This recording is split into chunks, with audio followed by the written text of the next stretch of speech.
So, I mean, right now we've got the Ankalaev and Krylov fight. So I do want to actually touch on a fight before that because I don't want to get too excited for these main and co-main events.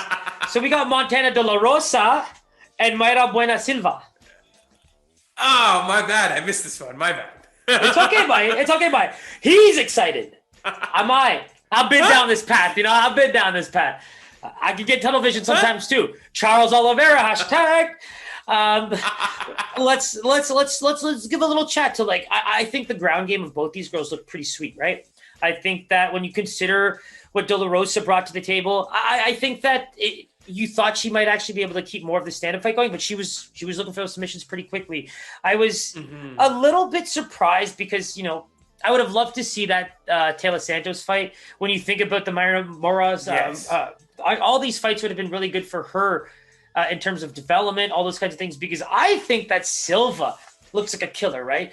They both have wins over Mayra Bueno. We've talked about Mayra Bueno a couple times on the show. She looks like a killer when she gets the fight to the ground in a dominant position, right? Like she got that armbar pretty clean. I think that was just so easy for her to do. She's got first round wins over Barella and Jillian Robertson via submission. It's kind of interesting to see what she's going to be able to bring to a table. With that's where I feel like this matchmaking is really great, right? Even the way we broke down the last fight, you have to kind of see that all these fighters seem very similar.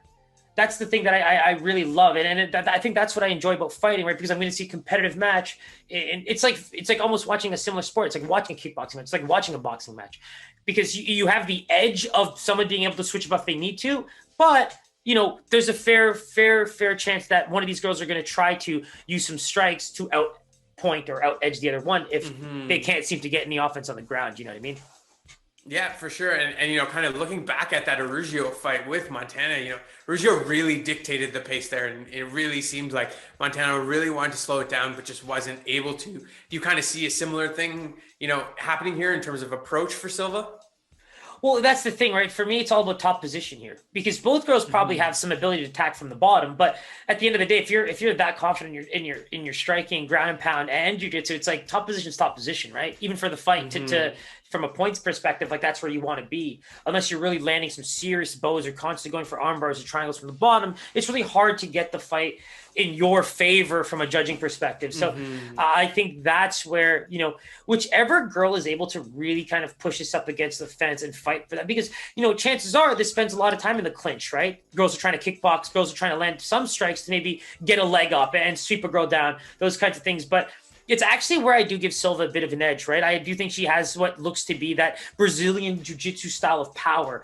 And, you can be a good grappler, but then you can also be like a powerful grappler. And, talking about William Knight, he showed that against Camera. And, it's a similar thing that Varela kind of saw, right? Like she thought she was winning that fight. And then out of nowhere, boom, taps. So...